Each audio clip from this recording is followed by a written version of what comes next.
That's dope. How did that happen? So my other roommate, who was going to be staying, he just the other day was like, he's like, actually, I think I'm gonna. He basically, his girlfriend invited him to go move to Manitoba. So he's like, I'm thinking. Oh boy, he's just like the center of the universe. I know. Hey, I think I'm gonna leave Vancouver, this super chill, nice city that basically doesn't have winters, and go live in fucking Manitoba. Why would you not ask your girlfriend to move here with you? Welcome. You are entering into a strange dimension. A dimension where narratives from across space and time come together. Narratives that could have, might have, or should have been all exist here in one space. This is CineCasters Ultimate Timeline. Hello, welcome to CineCasters. This is the show where we watch movies and talk about them and repitch them. I am Nate Draper, and I am joined as always by my very good friend, Andrew DeYoung. What's going on, dudes? And today we are doing Maleficent, the Disney live-action sort of, not really prequel, but alternative telling of the Sleeping Beauty story from 2014 with Angelina Jolie and Charlton Copely. I actually didn't realize it was him until about halfway through watching the movie, and I went, I know this guy. Who is it? And I was like, oh, it's Charlton Copley. The guy from the guy from District 9 who had this, who just kind of went away for a bit, or he plays King Stefan. Yeah. He plays all these really random. He ended up having a career playing really random bad guys. I think it's done. He's been doing pretty well doing that, I'm guessing. But anyway, so Maleficent. I often find, actually, and this is a really interesting sort of segue, but I often find that playing villains in my brief acting career, which was, amounted to several amateur productions over summers and high school, and then I switched over almost exclusively to music. But in my brief acting career, I found that playing villains was often more fun. Oh yeah, than definitely. Playing.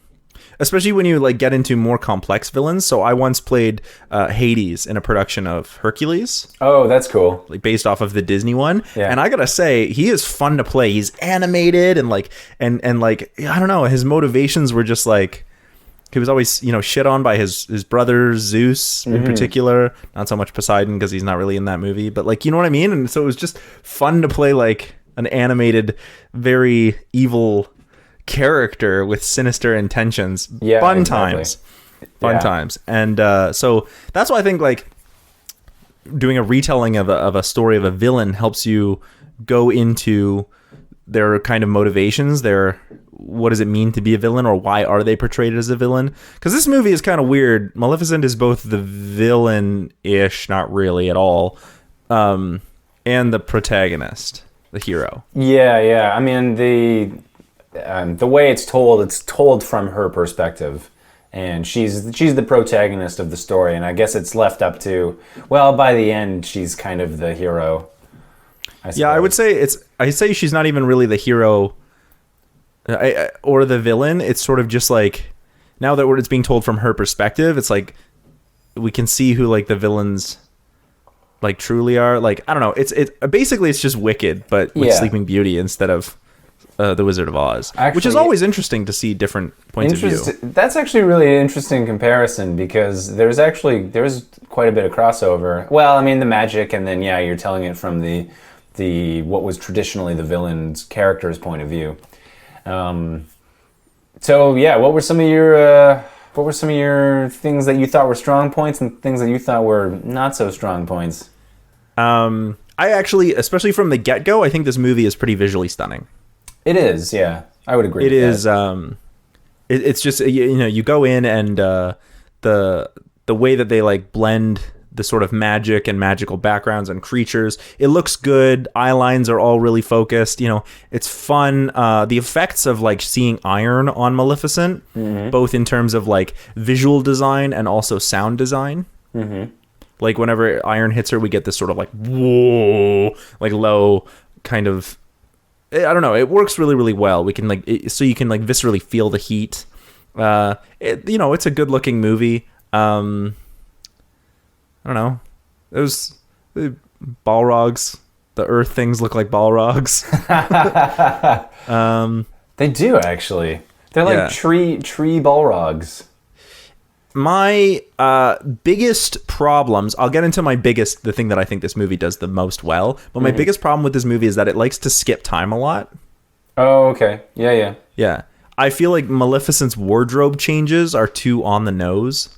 Oh, okay. Interesting. Like, I'm evil now, so I wear all black. It's like, right. Wow, Yeah, okay. yeah. I see what you mean. Yeah. And my biggest gripe with this movie, is I think Elle Fanning is a wonderful actress. Mm-hmm. And this movie falls into the exact same problems that the original fell into, which is that Sleeping Beauty has like the least amount of lines for a titular character, at least in the original. She's not titular anymore, but she has like the least amount of lines. The movie revolves around her as like this sort of crux, almost MacGuffin, and yet she has very little autonomy, very little to do with what's actually happening in the plot. And this movie, I thought, if you're gonna do, I mean, this isn't like a Disney remake in the same way that they've done Aladdin or Lion King or Sleeping Beauty or Cinderella or Mulan coming up or Aladdin. So I just I feel like this movie could have rectified that, given Aurora more in terms of what she could be, of having autonomy over her own being instead of being cursed and then being loved, and then all these things happen to her, not because of her. And this is both problematic in terms of the narrative, but also in terms of Elle Fanning. I was like, you cast a wonderful actress. Everything that I've seen Elle Fanning in, I love her in, and this is disappointing. There's nothing for her to work with. Yeah. No, I think you make a good point there. Now, in terms of things that I do like, I think the fact that this movie jumps around through time a lot, like it doesn't stick with one time frame until the very, very end, before Aurora winds up sleeping. But the whole thing with Maleficent getting her wings ripped out, I think is so powerful, because I read it, and I'm sure there are others do. I read it as an allegory for sexual assault. Yeah, I did too. Interestingly enough, yeah. And I think it's supposed to be blatantly like that. Like, and I don't really like Angelina Jolie as an actor. She, even without like the digital cheekbone thing, she already looks super scary. And I think that works to her detriment in this movie, because they try to make her look more like evil Maleficent instead of making her sympathetic. Oh, okay. Which, I mean, that's just me. But the whole thing where she wakes up and her wings are gone, and like I was like, oh my god, I'm uncomfortable in all the best ways. Like, it's so heart-wrenching, and you're like, I feel slimy and gross just for watching this in exactly the right ways, because she is broken. And I think that's exactly the point that's being made. Something has been taken from her. And every time I see that, I'm like, oh, damn, like this movie has more going for it than one would initially think, other than just, Wicked has its music going for it. But other than that, it's just a flip from which character you're seeing it from. But this movie is trying to say something really about sexual assault, I think, about what it means to hurt women in particular.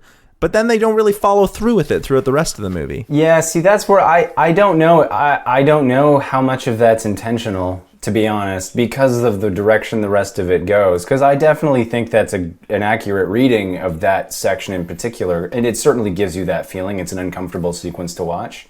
But which is great. And it's like, that's why I said it, uncomfortable in the best way possible. Yeah, exactly. And that's why I wanted to say that. Is like, this doesn't feel gross because you're watching it, because you're watching the assault take place. There are other movies that do that. This feels gross because of the thing that happened. You feel her pain. You feel how uncomfortable this is. You feel how just terrible this is as it's happened to her. Yeah, exactly. And even though you feel uncomfortable, I'm sorry for interrupting, but I really wanted to drive home the point. Even though I felt uncomfortable, it was so important and so powerful. Yeah, no, I think I think your reading of that sequence is, I would agree with that. But yeah, just to echo what I said before, I'm just not sure that the rest of the movie really follows through with that. But Yeah, they don't really do anything with it. In particular, like, I wrote it down. I wrote it kind of poetically, but like her turn to wickedness is like, you can see that she's hurt, but then like it's aggravating because like vengeance I understand, but not wickedness. Like retribution I understand, but not tyranny. Like she requires fealty from all the fairies in the moorlands, and it's like, are we saying that somebody, if we take this reading to the next step, are we saying that somebody who has been sexually assaulted in whatever way all of a sudden is going to become villain-esque? Because I feel like that's a poor interpretation. Right. You could easily portray her as the villain without having her require fealty. And I've tried to do that with my pitch. Okay, cool. Yeah. Because I would say that's part of the other reason why I don't necessarily think it's... I question how intentional it was to begin with because of the direction it goes not that long afterwards. Because that was one of my, I guess, gripes with the movie too, is I felt like the transition between let's say good Maleficent and evil Maleficent was way too extreme and way too sudden. Yeah. And then it doesn't really do anything else. The whole movie is predicated around this sort of revenge plot, I guess. But it doesn't really do anything with it. Also, the fact that Maleficent can get her wings back. This is problematic to me in terms of how, how that works out. Yeah, I had that issue as well. Do you have anything else you wanted to add to that? I actually... I like this movie. I really do like this movie. If I could do a pitch where I only changed one thing, I would actually have it be when Philip goes to kiss the sleeping Aurora, that Maleficent stops him. Oh, okay, interesting.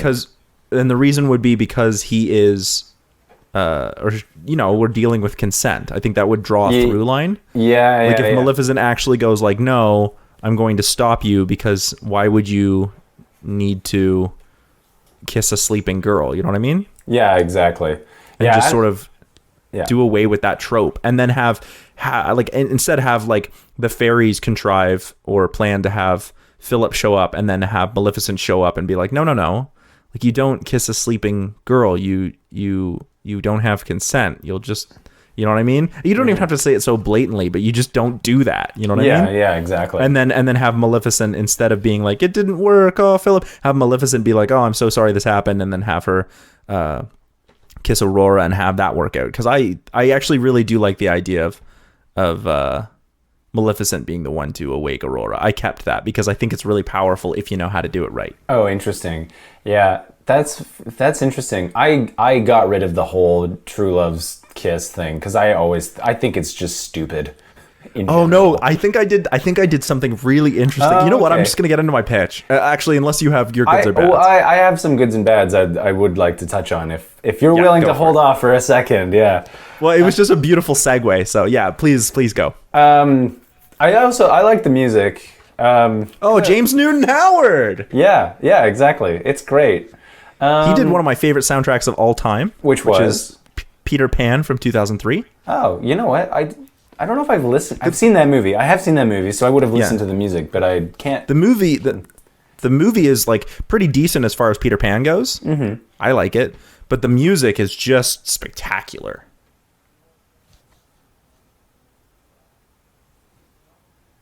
You broke up for a second there. Sorry, I didn't catch everything. I just said the music is just spectacular. Oh, okay. Yeah, I believe it. It's James Newton Howard. Yeah. He's wrote some fantastic scores.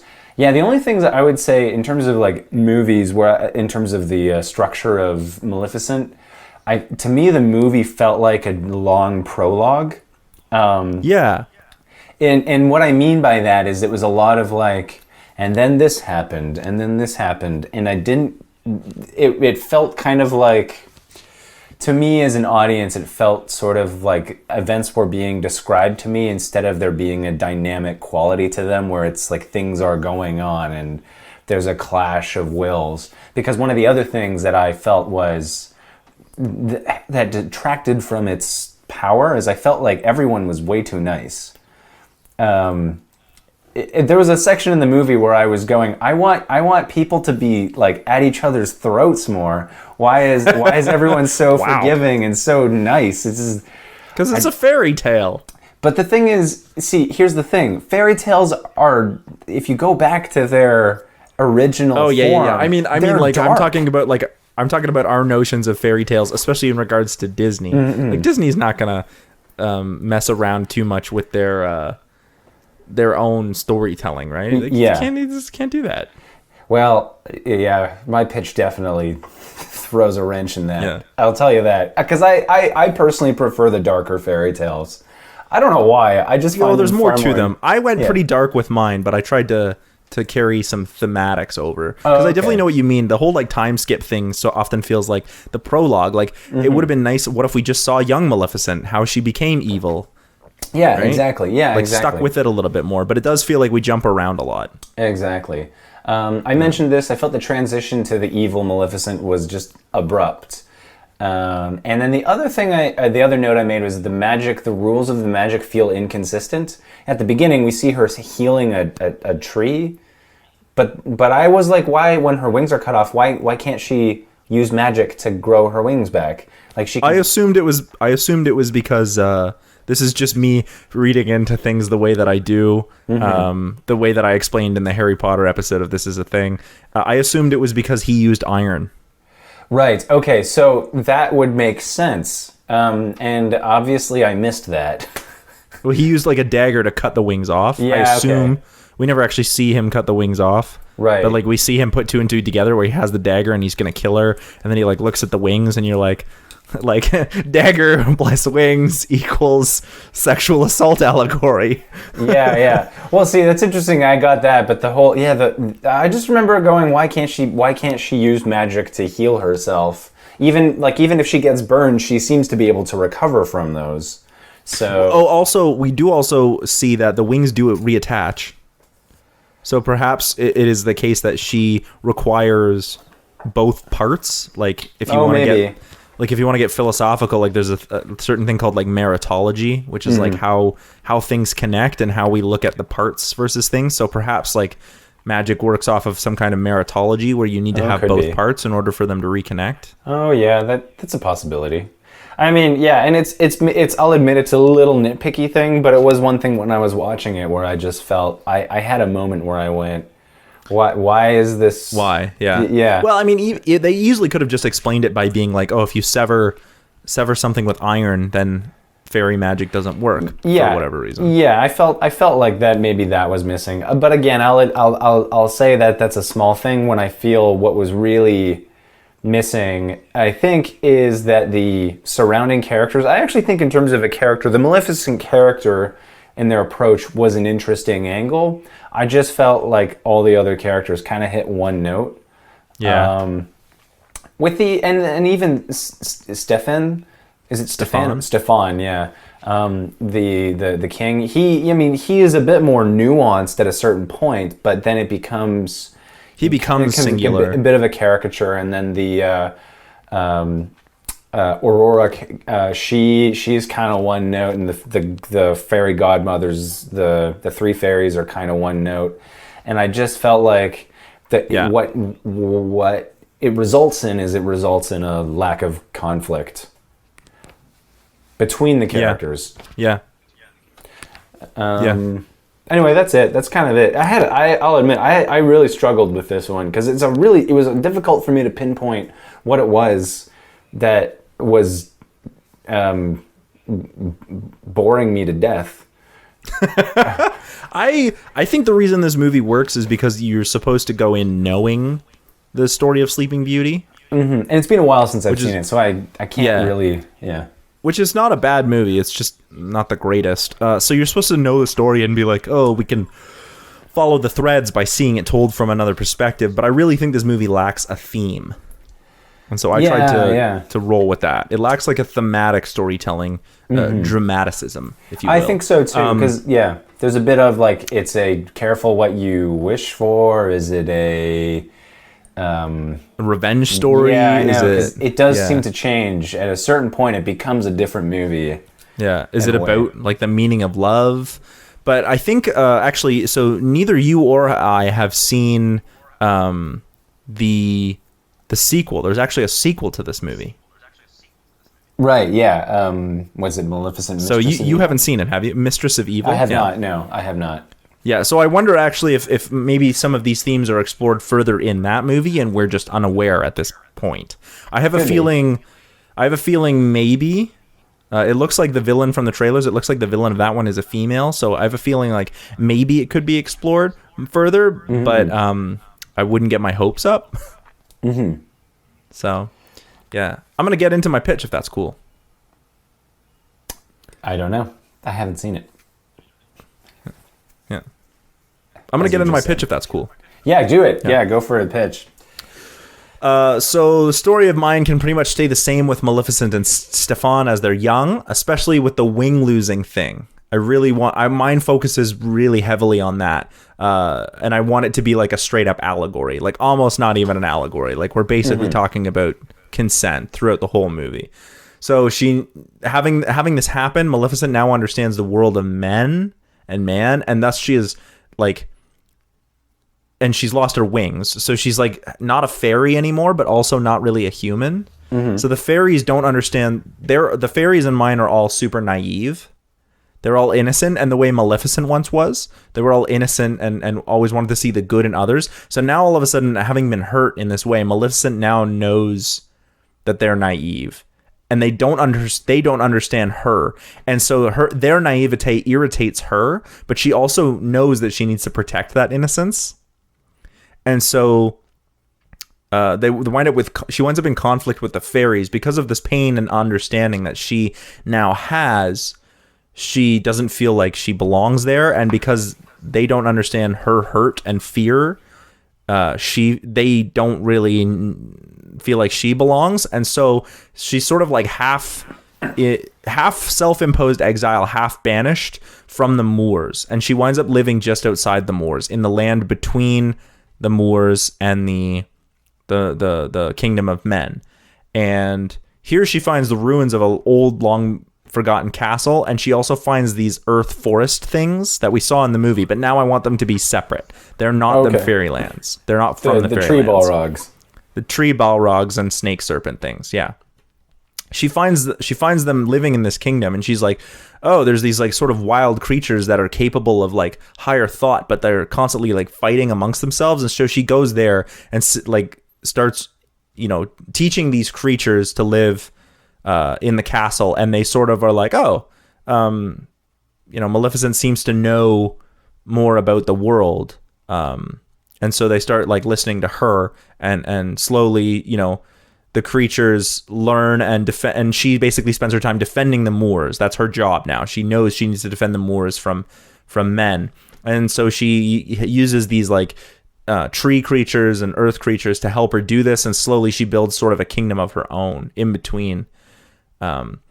So unlike when she's a child, she doesn't let anyone into the Moors. She doesn't let even children into the Moors. She doesn't kill people. She simply just doesn't let them in, and she doesn't even attack them until they physically try to enter by force.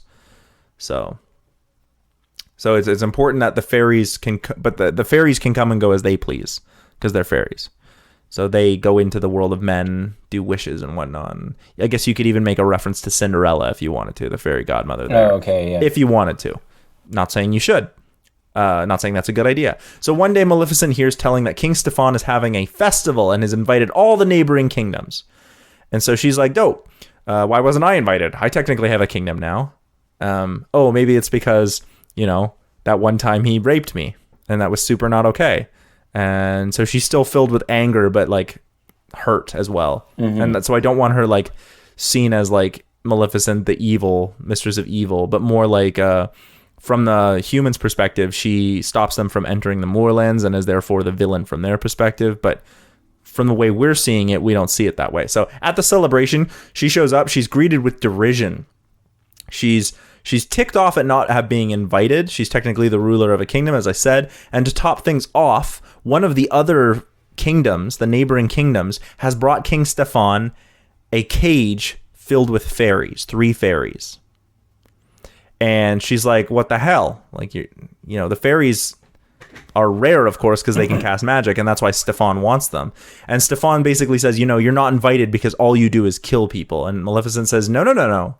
All I do is protect the Moors from those who take, and that's all that men do. All you do is take. And I always give fair warning to those who try and show up. So the only reason that she is there, he says, you're only here to kill me, but she's like, no, I don't kill people.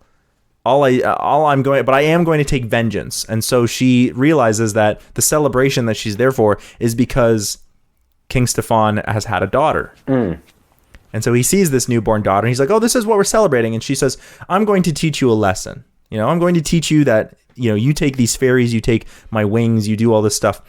So I'm going to curse your child. I'm going to curse her, not kill her. And Stefan is like, oh, why would you do that? You're just going to, just curse her. I'm going to curse her so that she will grow up sunny and wonderful and lovely, and everyone who meets her will fall in love with her. Right? Mm-hmm. But on her 16th birthday, the child will prick her finger on a spinning wheel and sleep for 100 years. And the reason Maleficent does this is that she says, now you, the king, and the kingdom will all have long enough, 16 years, to fall in love with the most lovely person you have ever met, and then she will be taken from you, just the way that you took something from me. Ah. And then Maleficent frees the 3 fairies and goes back to the Moors. So the king and queen are all like, oh, shit. So they send this child out into the wilds to live in a cottage where she's looked after by 3 old ladies. And although they think this will keep Aurora safe, it does not. Maleficent easily finds the child in the cottage because she grew up in the wilds.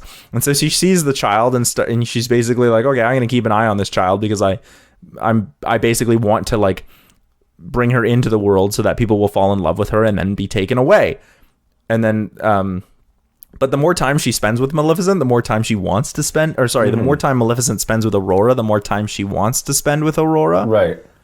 Until, she's not really sure why. Also the crow guy can be in there, I guess, the raven guy. Oh, the Jack White character. Yeah, not really important, but he can be there. So these 3 old ladies that have been, they're not the fairies, by the way. They're just 3 old ladies who have been brought into, to basically look after Aurora.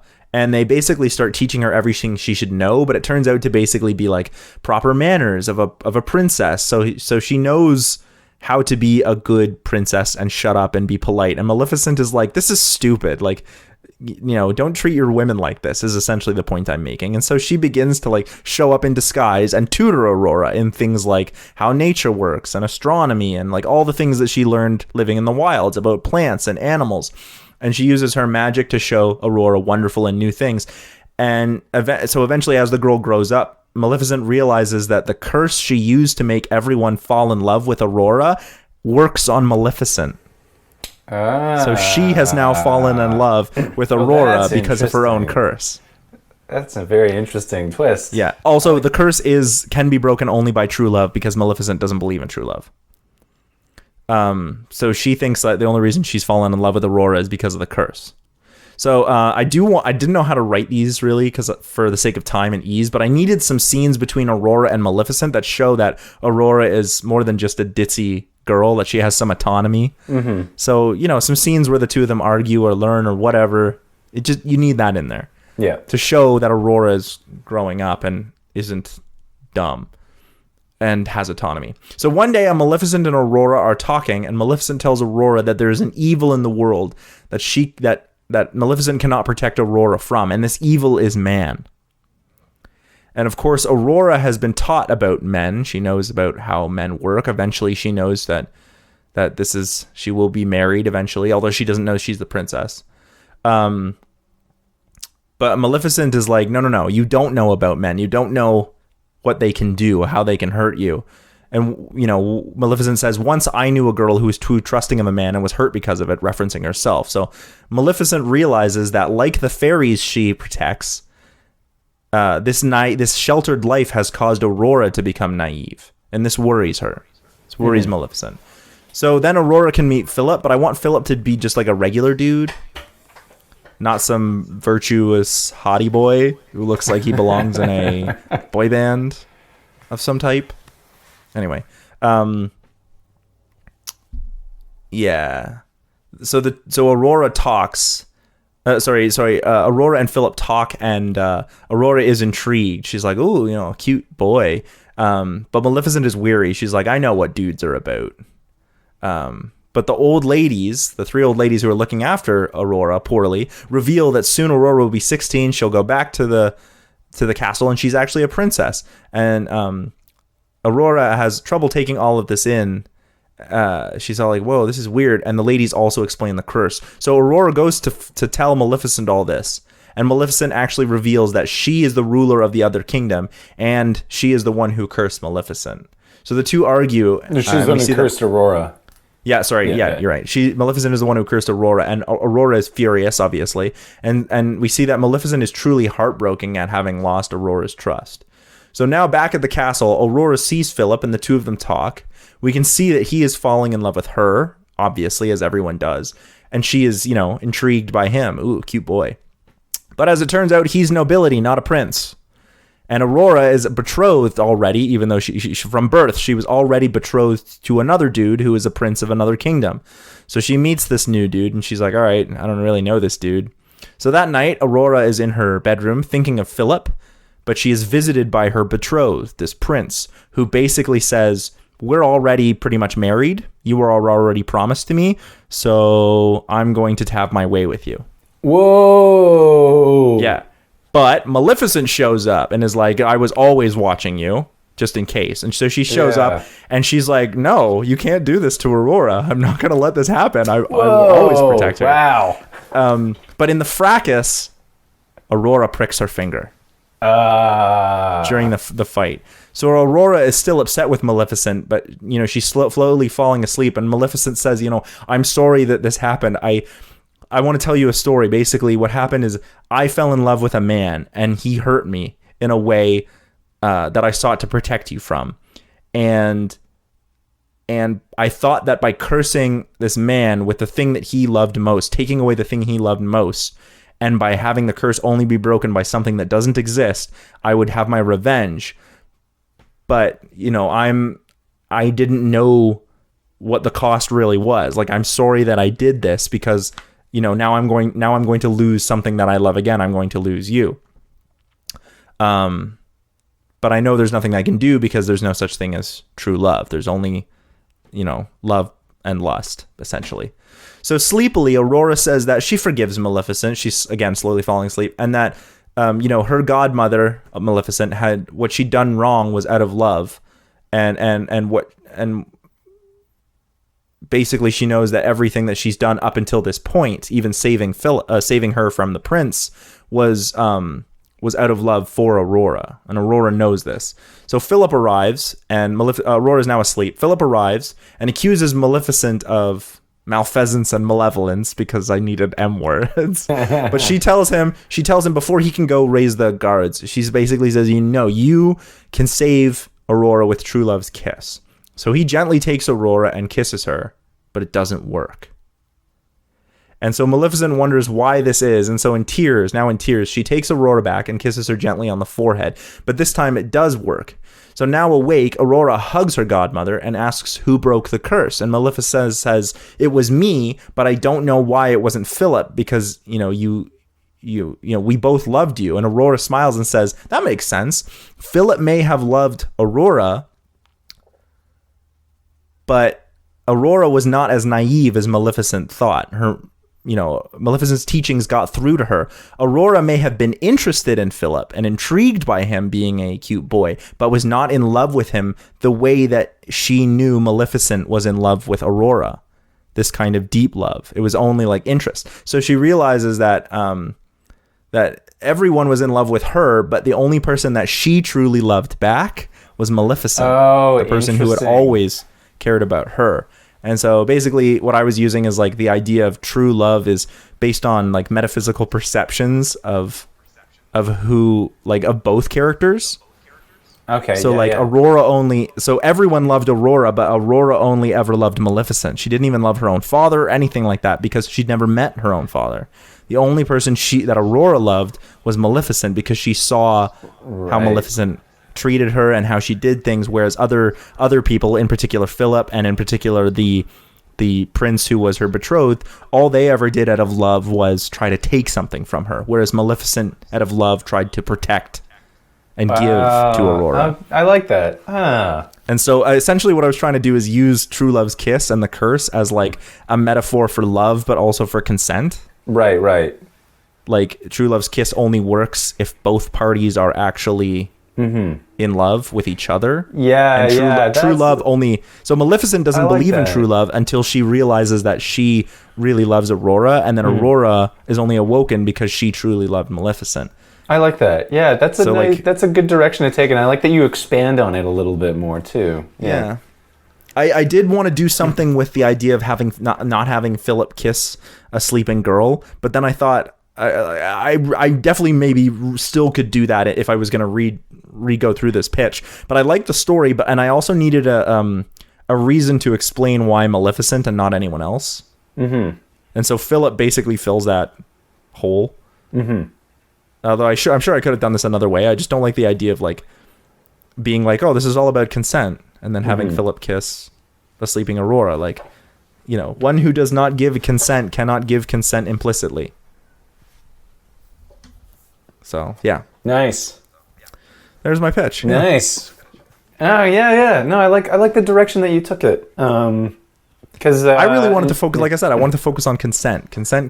Yeah. Well, that's a clever way of doing it too. But but the part that I really liked is by exploring that the whole idea that it's actually got to be. It's not just one person's feelings toward another person. It's how that's also reciprocated in a way. Yeah, well, we've seen a couple times through it, like Disney now has often tried to do more with how an act of true love works. Like we saw that with Frozen, where it's like sisterly love. And so I thought, wouldn't it be interesting if like love worked off of ideas of metaphysics, where it's like more like perception? Yeah. And so like true love is perceptual when you believe, or when two people believe that they love each other. That's what true love truly is, instead of, because at the beginning Maleficent doesn't believe it, and that means it doesn't exist for her. So here I was like, okay, true love is now going to be perceptual. It's all going to be subjective, because I think that's the way love really works in the real world. Now I just based magic around it, but yeah. No, that's a clever way of doing it. Good job. Hit me with your pitch. All right. I've kept mine pretty short, I think. We'll see. I feel like I say that a lot, and then I end up taking forever. But here we go. So it's more or less the same. Maleficent is a fairy. She's one of these fairies. She meets this guy, Stefan. They fall in love. And I do have a bit where it's like she can use magic that has healing properties, but she can't heal herself. Just to get around that one issue I had with the other movie, I was going to make that very clear. Anyway, as they become friends, as they start to grow closer to each other, Stefan, he finds himself in the king's service, and he becomes more driven by climbing the ranks. Anyway, the king is without a male heir, and Stefan is slowly winning favor. He's raised himself into the level of nobility, and he's actually quite popular among the people because he's raised from the level of a commoner. And so he uses that a lot to elevate his status in the eyes of the people. Because at the same time, the king is also not a good king. So there's a lot of inequality. And Stefan is he sees himself as this, like he's going to get in, like he's going to be a bit of a reformer. And so the people love him, and the king is starting to... he's like medieval Bernie Sanders. Kind of.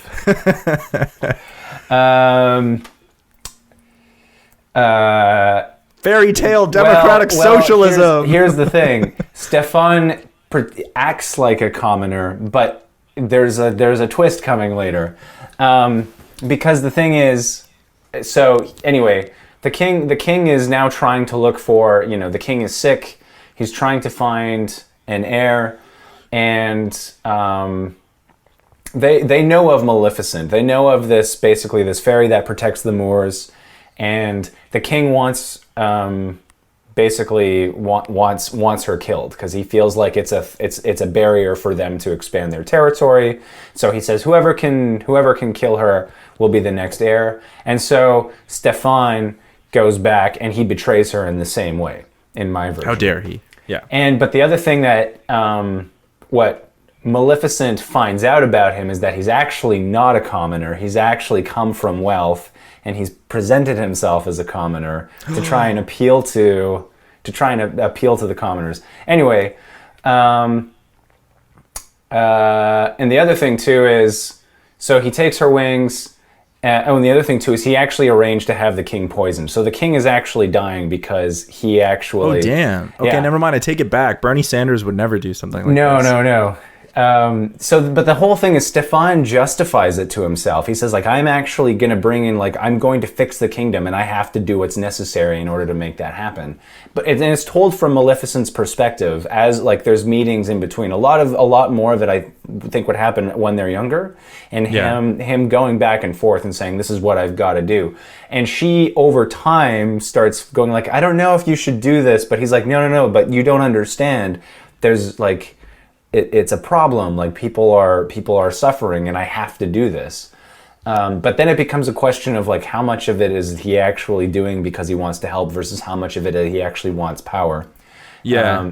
But because he returns with the wings and because the people love him, the king names him as the heir. So anyway, so he becomes the king, and Maleficent basically she's without her wings, and she puts up that barrier over the Moors, and she doesn't become like a malevolent dictator of the Moors. She's basically, it's just the Moors are now like closed off. Yeah. They've sort of closed in on themselves, and she's become much more closed off from the world. Anyway, one day she has this crow, and in my version it's not a crow that she turns into a person, it's just a crow. Yeah, I thought that was cooler if it was just a crow. Yeah, so there's a crow that she's employed in her service who actually goes and spies on. Exactly. No crow that turns into a guy that looks like Jack White in my version. So anyway, so this crow goes to spy, and the crow says, like, it gives her news every so often of like, this is what's going on, and the crow comes back saying like, oh, the king is having a daughter. And what it actually looks like the situation in the kingdom has improved since he's become king. It looks like things are getting better, on the outside at least. So she doesn't show up at a ceremony. In mine, she actually, basically, she goes to the king in private and basically says like, oh, hey, like, I remember you. I know that you're a liar. I know that what you told everybody, like, is different, and I know that you've deceived everybody. So and you stole my wings. Exactly. So she says, I'm going to curse your daughter. But in my version, it's she's going to fall asleep on her 16th birthday, and the only thing that can wake her is if you tell everybody what you've done and you tell everybody the truth. So you decided to basically subvert the original story. Yes, essentially. Okay. Yeah. And the king says like, and then she disappears, and then the king says like, okay, well, I can still maintain my power. I can still do this. I just have to make sure she never pricks her finger on a spindle wheel. So in my version, instead of sending her away to the countryside, because I feel like in my version where I was going with Stefan becomes more paranoid and more of a control freak. So he actually locks her in this tower in the castle so that they can essentially supervise her all the time. So she grows up essentially in complete isolation in this very sheltered space. And the only people she has any sort of relationship with are her parents who go to visit her. And a nurse who would go and tutor her, but she's kept like basically in complete isolation. So basically, from this point on, what happens is Maleficent is essentially watching is actually watching this from a distance, and is able to actually watch Aurora grow up.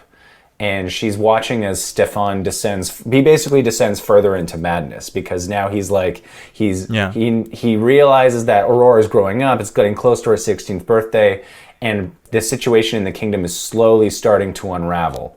So the kingdom at large, because of his own paranoia, he's firing people. Well, he's not firing them, he's having them executed left, right, and center.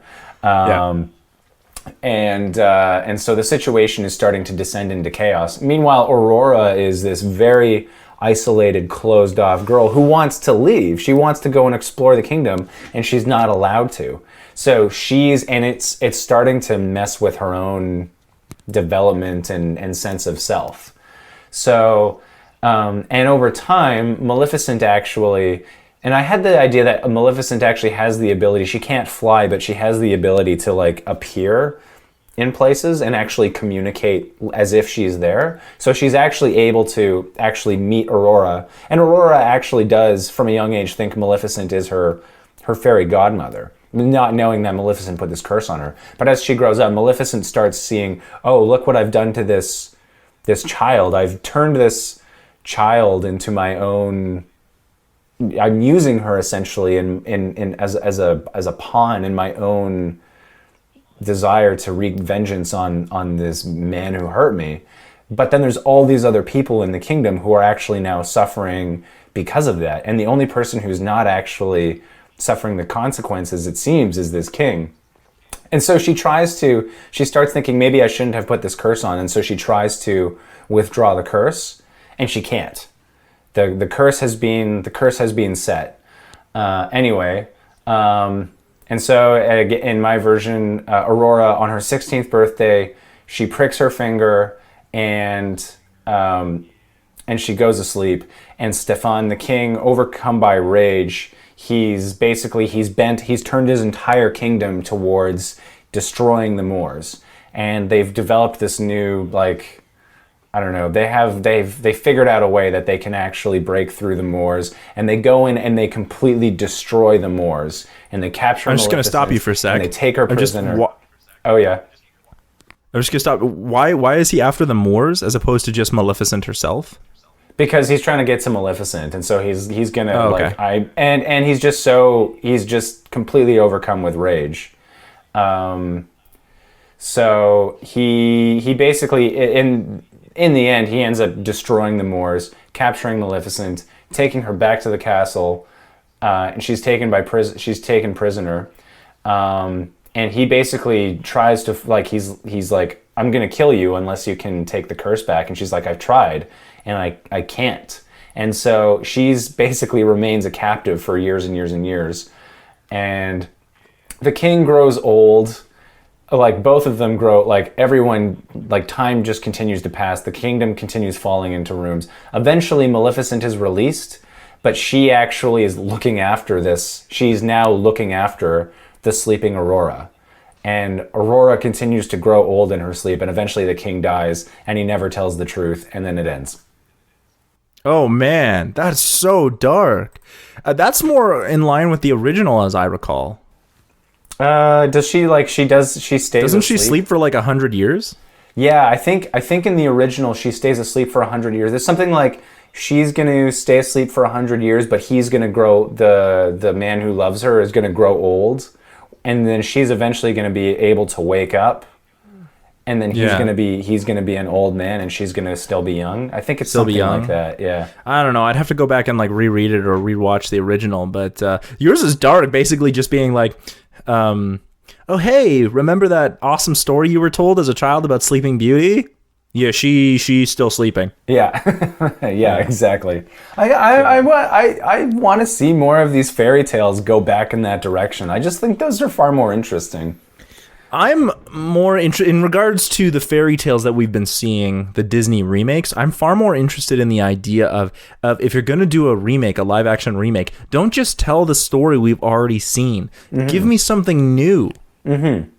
You know, and I don't just mean in the case of Beauty and the Beast, which was fine, not great, but fine. In the case of Beauty and the Beast, we got a new song and a couple new scenes. Mm-hmm. Sure. I mean, if it's a stage musical, give me a couple new songs. But if it's if you're gonna spend the time remaking something I could watch that's better in animation, give me a reason to go see it. This is why I think Maleficent works better as a remake than any of the other remakes we've seen recently, because at least we're getting a different perspective. At least we're getting something we've never seen before.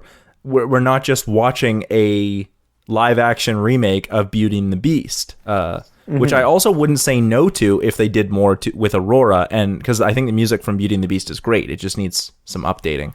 But this one works because it's different. It's new. We have a new perspective. Yeah. I like the darker fairy tales. I just find them more interesting. So I realized my version. I don't disagree. My version is totally not what something Disney would make, but this is how I would like to see it done. Something like that. That's so dark. That ending is so unsatisfying, but in a good way. Yeah, well, that's they're not satisfying endings. They're like. What is it like in Cinderella? The stepsisters get their like eyes poked out by like birds and shit, and get their feet broken. It's something like that. Yeah. Yeah. Where can people find you? You can find me on my website www.nathanieldraper.com or on Letterboxd at DraperNate.